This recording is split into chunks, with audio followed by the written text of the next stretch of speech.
Right out of the gate, we've got a classic sovereign citizen move, prove charges exist, and something about copyright law.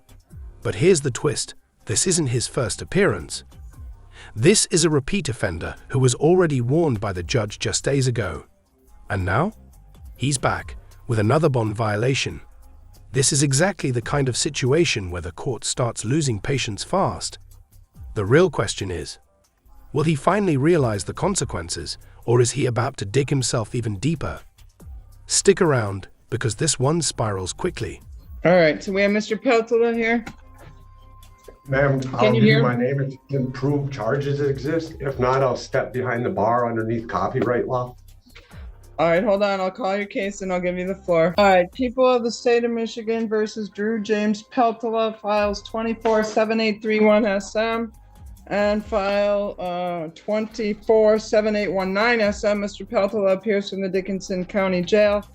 Counsel the appellation known as Drew James Peltola appears before you as an entity. Hold on a minute. Just let me make the appearances, then I'm going to give you the floor, okay? This is what makes this case especially important. The judge already gave him a warning, and not a subtle one. In most court systems, when a judge clearly tells you next time there will be consequences, that's your final chance. Instead of correcting course, he doubled down. From a legal standpoint, repeated bond violations signal to the court that the defendant cannot be trusted to follow conditions. And once that trust is gone, judges shift from leniency to strict enforcement. Let me ask you, if you were the judge here, would you give him another chance, or is this already too far gone? In regard to the matter, Nancy Schaub is here as both his counsel on the underlying file on 247819 SM, as well as the first bond violation. She's here as CAFA counsel on bond violation number 2 in this file, as well as a new file of 7831 SM. Kristen Cass is here on behalf of the prosecutor's office. Drew Peltola, I'm going to give you an opportunity now to say whatever you want to say. Go ahead. Ma'am, I was trying to get a ride to court this morning. This bond violation. Wait, sir. I don't want you to talk about the underlying charges. I wanted you to say whatever you wanted to say. I thought you started to say some sovereign citizen information that you wanted to make a record of. I am an American non-citizen national that's defined in the United States Code. Notice how the judge immediately takes control of the courtroom. This is critical. Courtrooms operate on structure and order, and when someone tries to interrupt or derail proceedings, especially with sovereign citizen arguments, the judge will shut it down quickly. She even anticipates what he's about to say and redirects him. That's experience. Judges see these tactics all the time, and they know exactly how to keep things moving. This isn't about silencing him, it's about maintaining legal procedure. Because without that structure, the entire process breaks down. And I do believe that underneath copyright, once my name is copyrighted through the Daily News, once I put that copyright on your paperwork, that's something called copyright impoundment. That means that under Erie Railroad versus Tompkins, the fictitious entity under due process of law does not apply to my sui juris living being. All right, is there anything else you'd like to state for the record concerning this issue then, Mr. Peltola? No, there's not, Your Honor. I would just like to be released again on a PR bond. You have expedition charges. I'm asking the courts to please release me on a PR bond again, and I'll continue to abide by court rules and stay off of drugs and try to maintain my court dates. All right. In regard to the matter then, Mr. Peltola, I have an advice of rights and plea, and for the record, I will acknowledge your comments, your objections in respect to the court's jurisdiction and whatnot are noted for the record. Concerning your position regarding your status with the court. All your rights are preserved. In regard to the matter, did you understand the advice of rights and plea information form as it was then, Mr. Peltola? Yes, I did, Your Honor. How about the bond violation arraignment hearing form? Did you understand that? I do not have it in my hands, but I read it, and yes, I fully understand. All right, it's signed by you. Today's date. Did you sign it? Yes, I did. I also brat. Yes, I did, ma'am. All right, then. In regard to the matter, I also have a waiver of extradition here. I'm going to just go back over what it means to sign one of those. And let me start by saying, so long as you come back to court voluntarily for all your court appearances, this does not become relevant. But if you didn't come back to court, Normally, you're entitled to what's called an extradition hearing before you are returned to Michigan. And the purpose of an extradition hearing allows you to challenge the legality of your arrest and return to Michigan to fight the underlying charges. For example, you have the right to have an open court hearing. You have the right to be represented by an attorney at an extradition hearing. And if you're without sufficient funds, one is assigned for you. You have the right to demand issuance and service of a Michigan governor's warrant for your arrest. You have the right to obtain a writ of habeas corpus. When you sign a waiver of extradition, if you don't come back to court, then you give up your right to that type of a hearing and you would be returning directly with the officials from Michigan. Do you understand what that means to sign the waiver of extradition then, Mr. Peltola? I understand, Your Honor. You, Ms. Schaub, did you have a chance to go over the nature of the charges and the maximum penalties with Mr. Peltola? I did, Your Honor, and he waives reading of those charges in open court. I've determined that he has read, signed, and understood both advice of rights forms. He wishes to plead not guilty, and he is requesting assigned counsel. Case manager has determined that he still qualifies for assigned counsel, and she will be assigning that to me. If needed, to set this matter on a date that is not typically mine, I have no problem with that. That would be in the best interest that I represent Mr. Peltola in all of this matter. Here it is, the sovereign citizen script in full display. Claims about being a non-citizen national, copywriting a name, and referencing obscure legal cases. But here's the reality. None of these arguments have legal standing in criminal court. Courts have consistently rejected these theories for decades. You cannot opt out of laws by redefining your status or copywriting your identity. The judge even acknowledges his statements, but only for the record, not because they have merit. So ask yourself, why do people keep using arguments that never work? All right, then, concerning the matter, we're going to get back to the issue of bond, but I'm going to enter not guilty pleas on behalf of Mr. Peltola concerning the case that is presently set for a pretrial and has a trial date coming up.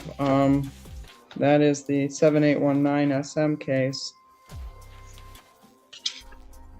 And the bond violation, now with the new bond violation, are we going to set both bond violations together, or do you want to proceed on the first one today? I would like to set both of them together, I think, in the interest of justice. And prosecutor had made an offer on the original file, and I think they will be making a new offer. And I think in light of that, it would be best to adjourn those matters on violations in that file. So we have a jury trial set for March 8th in that matter. So that's 2 days past 14 days. Well, he's on a bond violation. There's no 14-day limit. In regard to the matter that is within 28 days, we could set both bond violations as well as both jury trials on that date, if you wish. We could pre-try the new matter that he's just being arraigned on today. You can conduct your pre-trial by mail. We'll send out our standard pre-trial order with you today. Set all of the dates on the 2 bond violations and the 2 jury trials for March 8th. Does that sound like a plan? Yes, Your Honor. All right, did you wish to be heard on bond then on the newest bond violation as well as the new underlying charge? Yes, Your Honor. Actually, the newest bond violation predates the previous bond violation. The first bond violation is alleged to have occurred on February 22nd. This current bond violation that he's being arraigned on today is alleged to have occurred on February 19th. And in light of that, I would ask the court to consider setting either a reasonable bond or, again, a PR bond.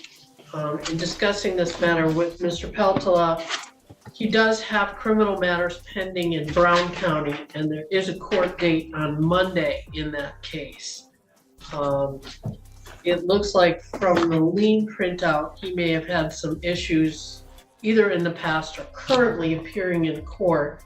And I'd like to be able to have Mr. Peltola be able to take care of that matter it looks like it's a more serious matter than the matters in this court. If he can make those arrangements to get down to Green Bay to take care of that. He's given me the name of his attorney, and I'm going to contact that attorney and see what Mr. Palpella needs to be doing with regard to that case. So if the court does not grant a bond that he can post, perhaps we can make arrangements for him to appear from the jail here. Ms. Cass, you wish to be heard on bond? I leave it to your discretion.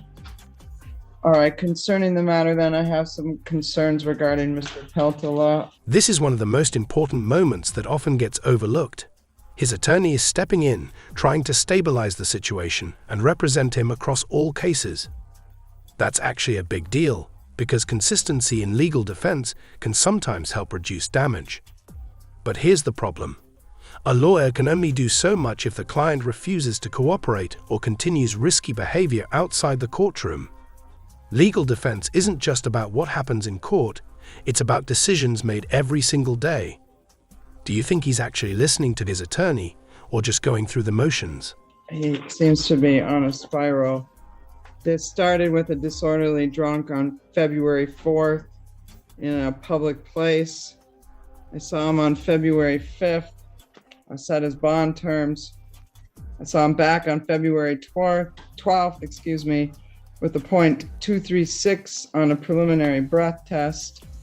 I set bond at that time on the bond violation and the underlying. And the reason I told him then that I was going to give him the break is that normally I see people in between, they get arraigned, I give them the warning, and then they come back on a bond violation. He had not had the warning in between because he violated his bond so quickly that I saw him all at once. So I told Mr. Peltola at that time that I would set the bond at a 1,000 PR, but understand that if he came back again, he would leave me no opportunity or new choice. So here we are, not even a week later, on February 19th, stealing alcohol from the Norway Quick Stop, involving another bond violation as well as a new underlying charge that I'm free to assume is true for purposes of setting bond. So for purposes of setting bond today, then, for the following reasons, and in regard to his Wisconsin matters, very serious matters, he's got 2 felonies pending in Brown County from 2023.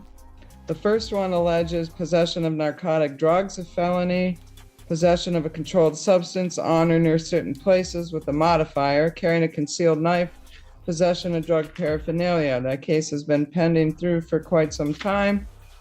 And he has a court date for a status conference scheduled for February 26th at 11 a.m.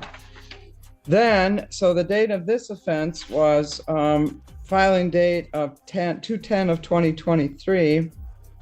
He's got a filing date of March 15th of 2023 in Brown County, another felony alleging bail jumping as well as possession of drug paraphernalia.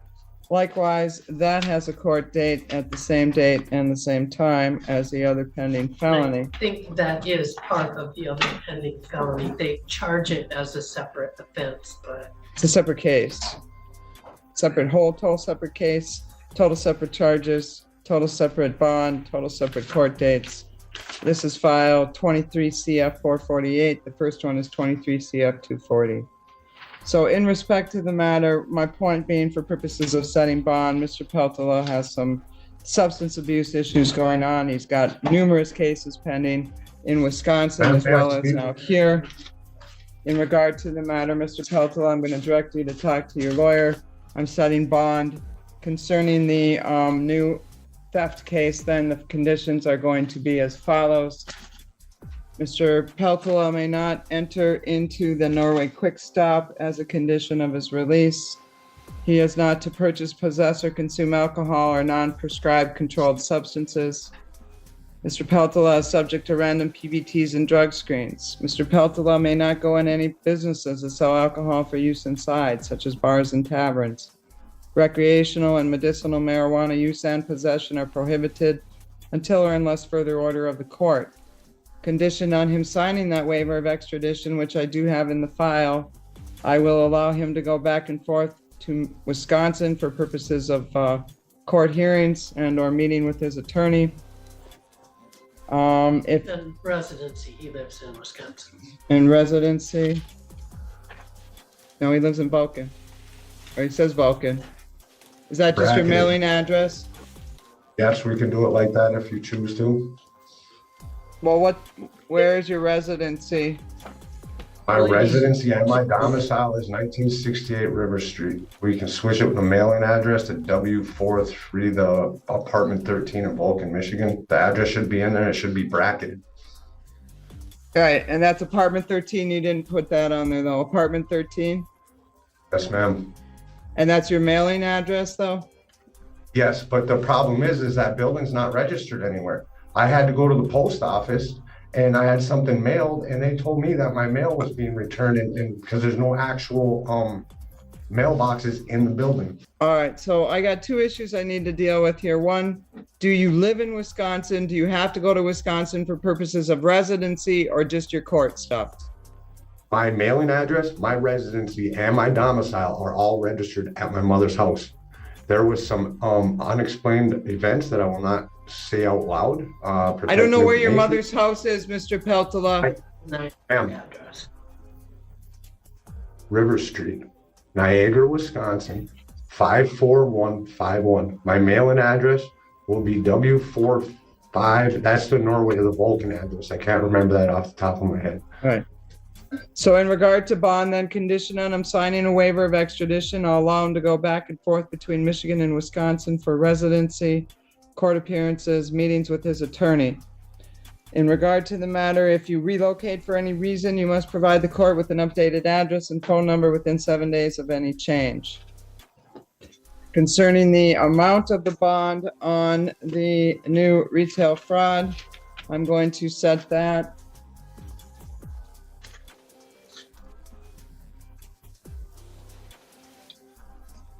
I'm going to set that at 1,000 cash surety, 10%. In regard to the newest bond violation, then, I'm finding for both of them, actually, I'm going to make a record based on the factors the court is required to consider under MCR 6.106, considering the frequency, the charges, the dates that I have mentioned, as well as the ongoing Wisconsin matter. I am finding that to release him on a personal recognizance bond would not adequately ensure public safety. In regard to the bond violation, concerning the matter, then I am going to set the bond violation at 2,500 cash surety, 10%. So, Mr. Peltola, those bonds are set. If you get out, you make sure to get in touch with your lawyer. If you're in Can I say custody, something? she'll be in touch with you. You may. Can I say- Yes. You know, I don't understand how I can tell you that I'm an American national. This is where the judge lays everything out, and it's devastating. She connects the timeline, multiple arrests, substance issues, repeated violations, and ongoing cases in another state. This isn't just one mistake anymore, it's a pattern. And in legal terms, patterns matter.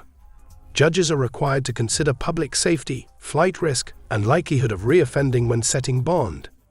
At this point, she's building a clear justification for stricter conditions.